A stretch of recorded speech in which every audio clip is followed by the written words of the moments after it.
તો ગુજરાતમાં દીકરીઓની સુરક્ષા વારંવાર જોખમાઈ રહી છે। હવે તો હાલતા ચાલતા છેડતી થવા લાગી છે। વડોદરામાં ઘરમાં ફૂડ ડિલિવરી કરવા આવે તો વ્યક્તિ હાથ પકડે છે અને તું મને બહુ ગમે છે કહીને છેડતી કરે છે।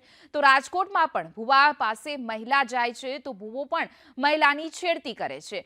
અરે દીકરીઓ સ્કૂલે જાય તો સ્કૂલમાં પણ નરાધામ શિક્ષકો દીકરીઓની છેડતી કરે છે। રસ્તે ચાલતા લુખ્ખા તત્વો તો પહેલેથી જ બેફામ હતા, પણ હવે જે સલામત સ્થળ કહેવાય તેવા ઘર શાળામાં પણ દીકરીઓ મહિલાઓ સુરક્ષિત નથી। અલગ અલગ ઘટનાઓ જે એક સપ્તાહમાં નોંધાય છે તે બતાવી રહ્યા છે દ્રશ્યો કે જ્યાં રાજકોટમાં ભુવાએ છેડતી કરી છે તો વડોદરાની ઘટના હોય કે શાળામાં શિક્ષક જે છે લંપટ બન્યા છે, ત્યારે ગુજરાતમાં દીકરીઓ કેટલી સુરક્ષિત છે તે મોટા સવાલ ઉઠી રહ્યા છે। કારણ કે મોટા મોટા દાવાઓ કરવામાં આવે છે ગુજરાતમાં દીકરીઓ સુરક્ષિત છે, પરંતુ કંઈક ચિત્ર અલગ જ પ્રતીત થઈ રહ્યું છે।